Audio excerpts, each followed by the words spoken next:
This video is part of the 5 for 5 series created by the Early Learning Coalition of Hillsborough County. In these videos, we share different activities you could do with your child 5 minutes or more per day to practice skills or concepts from different key developmental areas. This series focuses specifically on summertime activities. Splash into summer fun with us! Hi everyone, welcome and thank you for joining us. We're going to start off with motor skills. I'm Elena and I'm glad that you're joining us tonight. So let's talk about what motor skills are. Now, motor skills are the ability to move and coordinate the muscles of our bodies, right? It's what makes us move and coordinate and balance. But there are two different types of motor skills. There's fine motor skills and gross motor skills. Fine motor skills are the ones that use those tiny muscles in the body, like the ones we find in our hands. They help us write, they help us cut with scissors, they help us do all those fine movements with our hands and those tiny muscles. And then we have gross motor skills, which are the larger muscles in the body. And those are the ones that help us walk and run and jump and really coordinate those big muscles. Now, summer is a great time to work on motor skills with our kids because the weather outside is great. Kids are home, they have a lot of energy to spend, and it's all about play.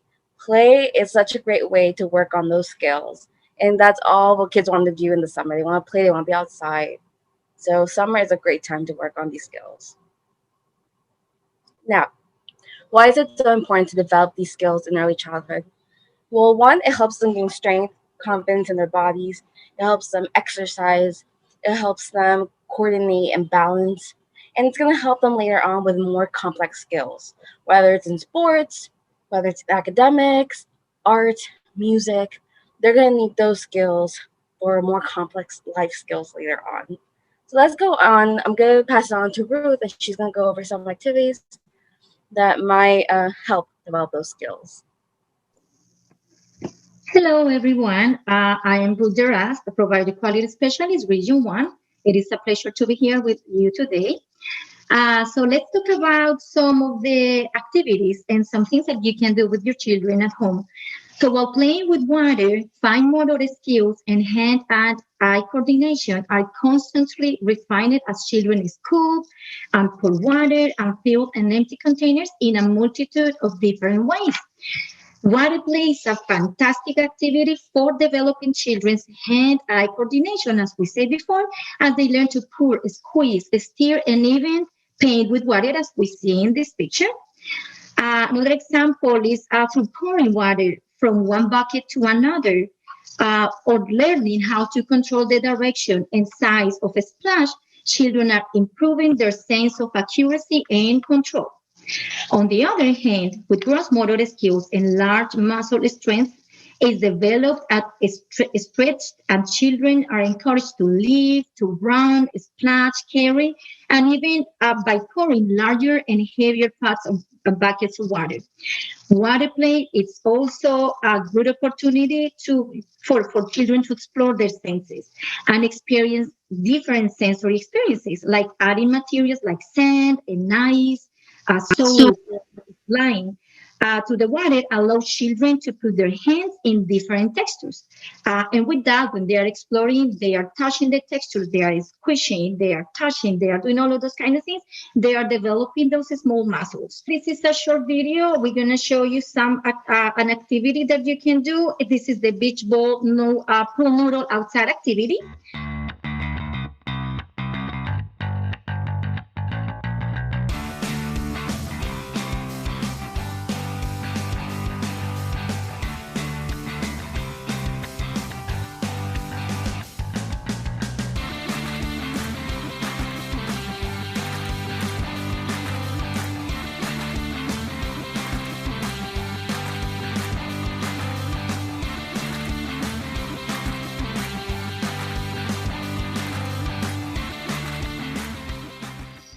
But yes, you notice, you can see how children can enjoy, how can you use pool noodle material, you can use beach balls, and the children can have fun, and you are helping them to enhance those growth and fine motor skills.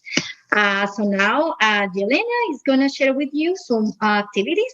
Yelena? All right, so let's go over some more activities we can do to work on those motor skills. One is easy peasy, the playground. All of us have local parks nearby, and all of them tend to have monkey gyms and slides and swings that kids can go and play on. And that's going to help them not only develop those larger muscles like jumping and running, but also the fine muscles, right? Holding on to those monkey bars and working that grip. Ruth already went over a beach ball activity, but at the most basic level, what can we do with a beach ball? We can roll, we can kick, we can throw and catch. Especially because these beach balls are very light and airy. It's great for smaller children. They can maneuver and play with it, and compared to like those heavier balls, right? And they're very cheap. You can find them at Walmart for less than $1. And my niece, who's 2, loves it, and she's always playing with her ball. Also, we can play active games outside when you're out in the park. We can play games like tag, red light, green light, duck, duck, goose, all of these active games. And what these active games do is let children move. It's all about movement, right? And there's an activity that you can do with them as in a group, with their siblings, you, their friends. So it's a great way to work on those skills too. Now, if you have bikes laying around, for example, or maybe you got them a scooter for Christmas, now is a great time to take them out, dust them off, and use them. Bikes are such a great way for kids to work on those bigger muscles like pedaling, also with our hands to coordinate, holding on to the little handles. And it's a great way for them to go and get exercise as well. And they're having fun while also working those muscles. And lastly, water play. Ruth went over a lot of water play, but there's more ideas here that you can use, like water gun fights, water balloon tosses. You could do water hose limbo. You can freeze toys in water and then have them excavate with like spoons or something like that. And that helps those fine motor skills. You can get kiddie pools at the store very cheaply, and get them in there in that kiddie pool with little toys and balls and get them to play with those. And then you can practice writing with watercolors. There's a lot of like water soluble markers and watercolors at the store. And there's just so much you can do. It's all about being creative and having fun. Remember that motor skills can be developed through playing.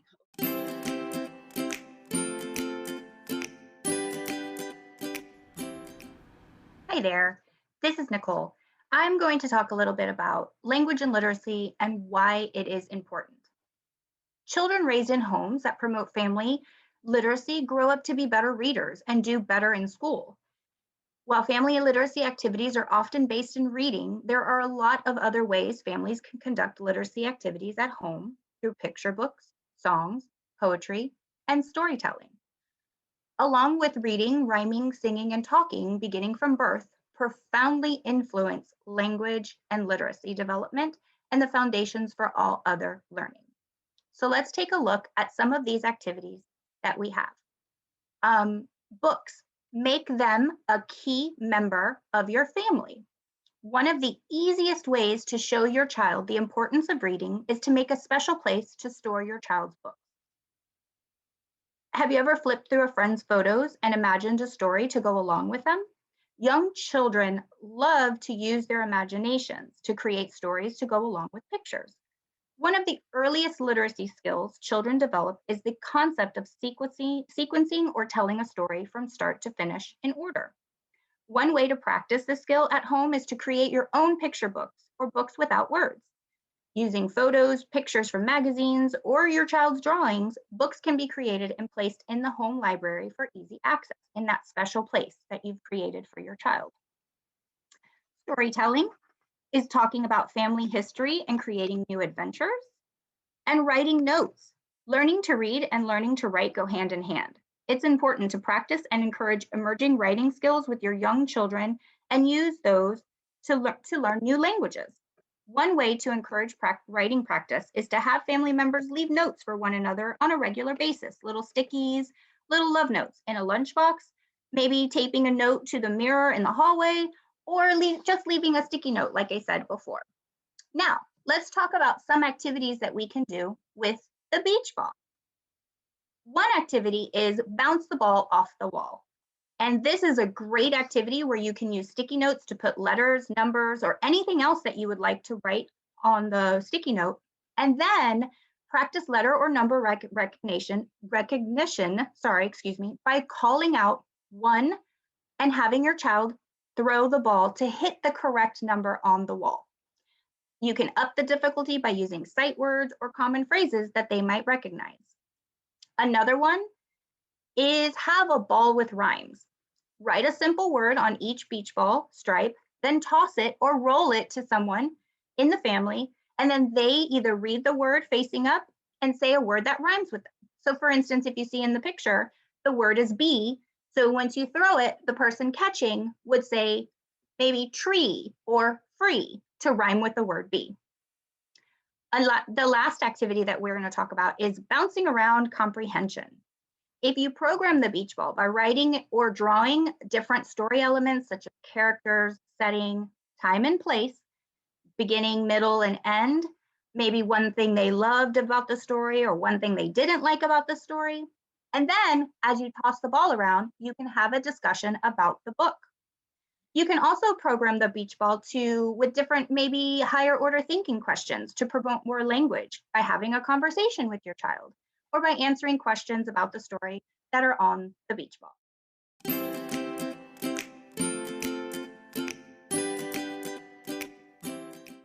Hello, everyone.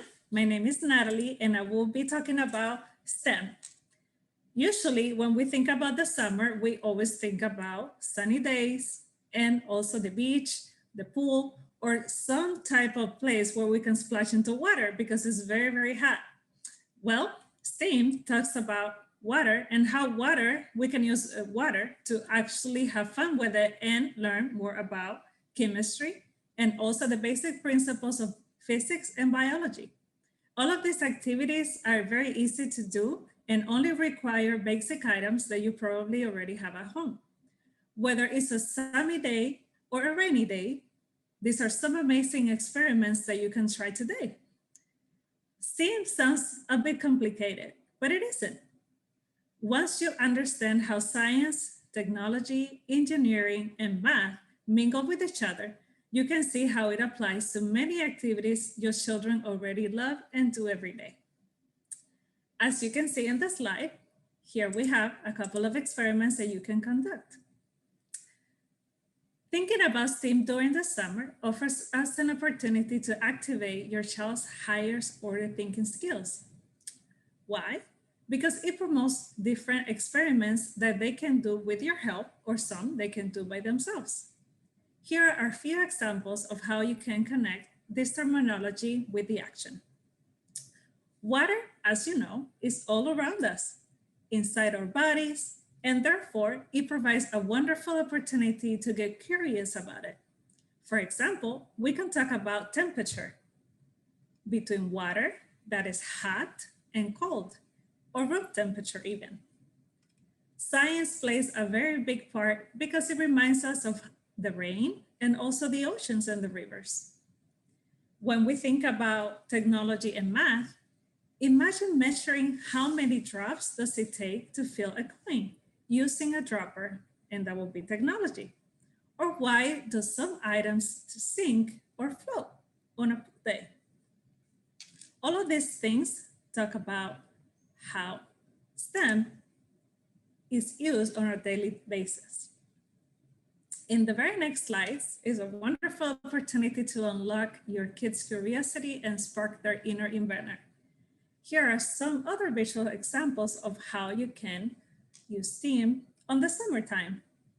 In the very first picture, as you can see, we can mix water with oil and we can add some food coloring drops to experience the water's reaction to oil. It creates bubbles. Isn't that cool? In the second picture, we can find different containers from our kitchen.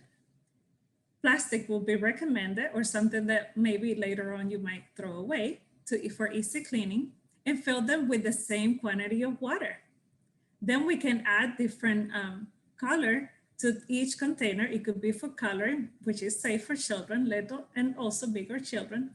And what would happen to the water in the different containers? Well, the water adapts. In the third picture, we can use as many colors as you prefer.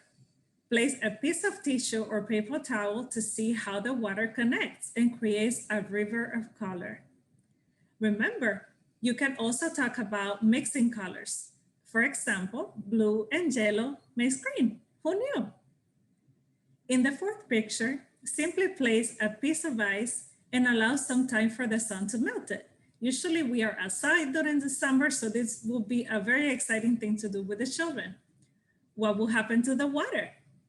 It went from a solid to a liquid, just like we sweat and our body sweats in a hot summer day under the sun. In the last picture, I bet your children love candy. Well, here's another idea for you. Drop a couple of skillets on water and watch what happens. Then once the skillets turn white, talk about dye and how it's used to add color to either our clothing or also our food that we eat every day. Blowing bubbles is a classic pastime and fun activity for children of all ages. One of my favorites for sure. But how are they made? Why are they round? You can blow bubbles with any mixture of soap and water. But wait, if you add a little secret ingredient, you will get bigger and stronger homemade bubbles. Here we have a video of Martha's son conducting this beautiful experiment. Even the dog was excited. Oh no, am I going to get wet? Let's take a look at the video.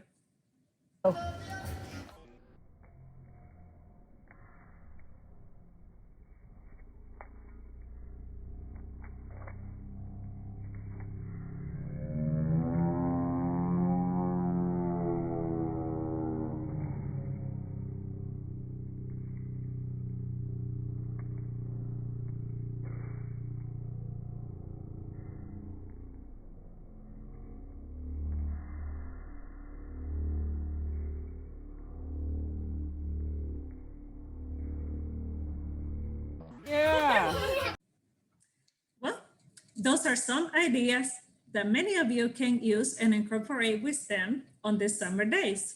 Have fun splashing in the sun.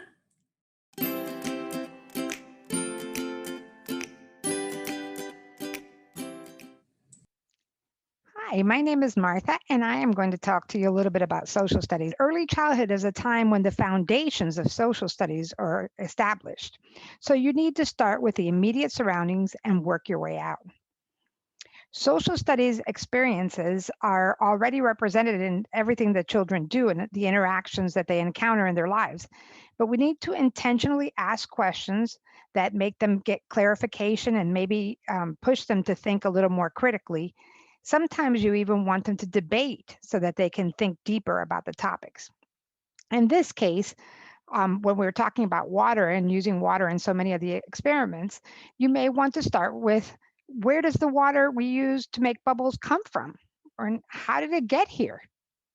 Can we run out of water? Why or why not? During last night's storms, you could have asked, what happens to the water when it rains? But remember to always follow your child's lead and answer their questions in simple terms that they can understand. Never be afraid to say, I don't know, let's find out together. But the best way to raise a child who is inquisitive and eager to learn is to model those behaviors and make it fun. Tiffany's going to share some ways that we can put this information into action. All right. Hi, I'm Tiffany, and I'm going to talk about how we can take action with our children. There are many ways that we as parents and caregivers can teach our kids not just about water around us, but also take action. One thing as a family you can do together is conserving water. We use so much water in the bathtub, brushing our teeth, and even just drinking it. You can show your children that when we brush our teeth, we turn the water off to make sure we aren't wasting it. Did you know that you can conserve 5 to 10 gallons of water by choosing to take a bath instead of a shower? It's also a fun idea to have your child help you around the house, check safely for any leaks that could be wasting water. Another thing you can do is have your child explore the bodies of water around us and familiarize themselves with the different types of bodies of water. This can be as easy as downloading Google Earth and assisting your child navigate the map while you label the rivers, lakes, and oceans. We are very fortunate that we live in Florida, so the opportunity to find a body of water close to you is closer than you think. After you explore your map, go out and find bodies of water that are close to you and visit them. Some thought-provoking questions you can try asking are things like, what do you see? How close is this body of water to our house? Is this freshwater or saltwater? What kinds of animals do you think live in this body of water? Do you think our drinking water comes from this body of water? One last thing to take action is to do a beach or river cleanup together. Personally, this is something my young children enjoy doing at the start of any beach trip we go on. Even picking up a few pieces of litter makes a difference. While you look for trash, explain the goal of this to your child. We want to keep earth and our water clean and healthy. When litter is around or in our bodies of water, it is harmful for our ecosystems that call those places home. You can explain why certain pieces of litter would not be good if they were left there. For instance, if you were to see one of those plastic soda can holders, an animal can get stuck. If a plastic bag is floating in the ocean, some animals might mistake it for a tasty snack like a jellyfish. We need to work together to keep our water clean.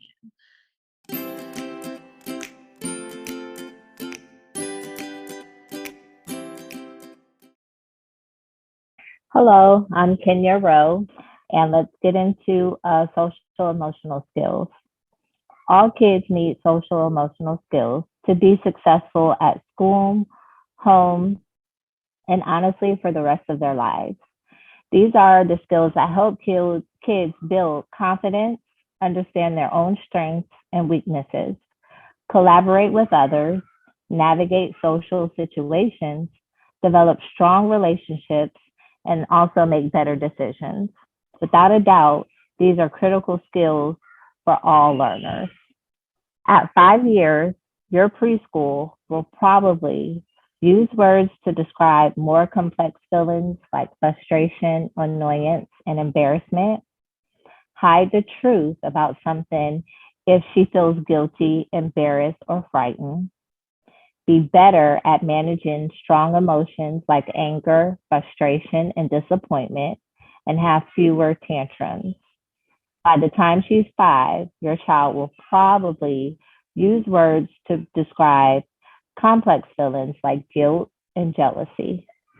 Be more aware of her feelings toward others and act on them. For example, your child might be kind to friends and family and want to help you more. Thank you, Kenya. Hi, I'm Ingrid Sanchez, and I want to talk about self-regulation. So self-regulation is the ability to understand and manage your behavior and your reaction to feelings and the things happening around you.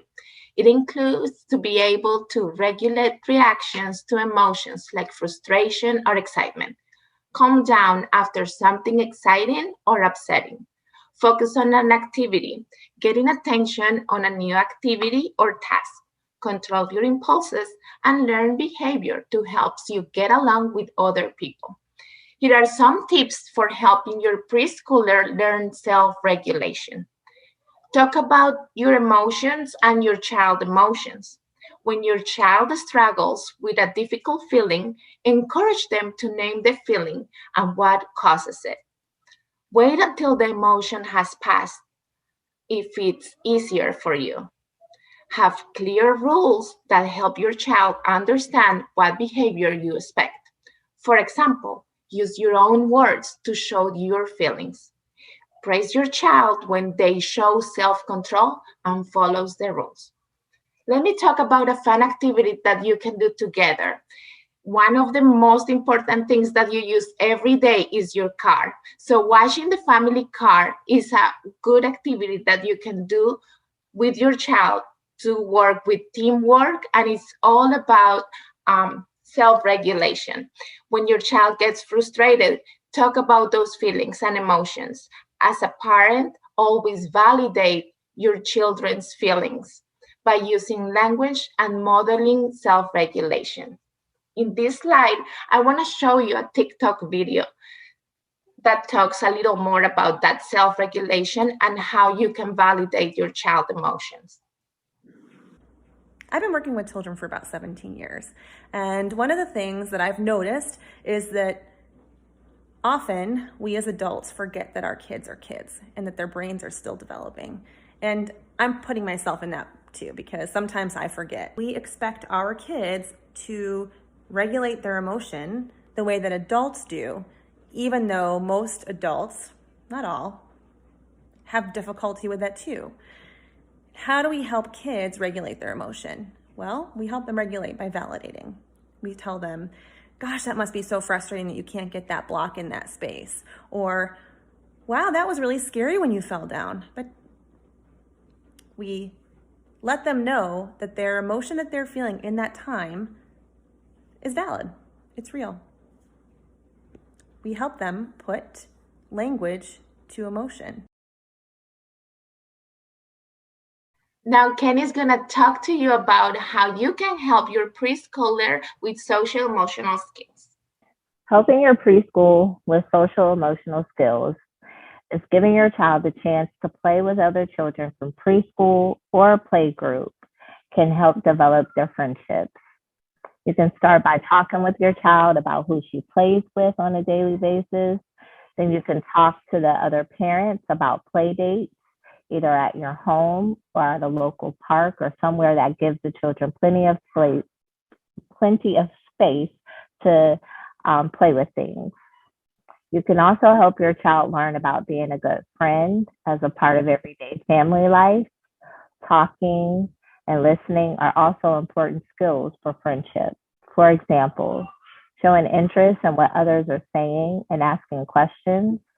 Family meals can be a great time to role model these skills and give your child a chance to practice them. Another fun activity to do with your preschooler is to toss a ball to a child. When he catches it, have him identify with the feeling face under one of his hands. We can also share a time when we experience that feeling. It's a simple and fun way to teach kids about their feelings. All right, so what's the challenge?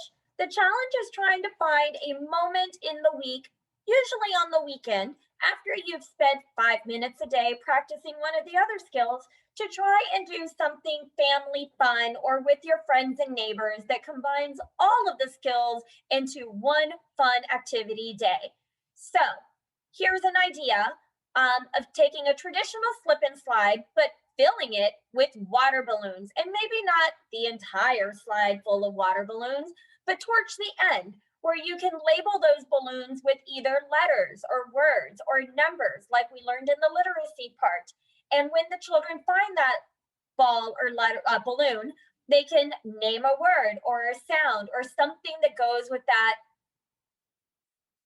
thing that you've pre-programmed that balloon with. As for STEM, you can do a Florida snowman. Also, kind of like what Natalie spoke about in STEM, but take those water balloons and freeze them. Take 3 of them, 3 different sizes. You can stack them to make a snowman. Have them make predictions. What do they think will happen? How long do they think it will take to melt? Social studies, there's a great little YouTube link right there on the screen about the importance of ice caps melting. So you can watch that story. It's a children's book story called Looney Little that goes all over the ice caps and their melt and how they're melting and what that does to their environment. And as far as social emotional goes, use that water from the water balloons to clean outdoor things. Maybe they have a bicycle that needs a washing.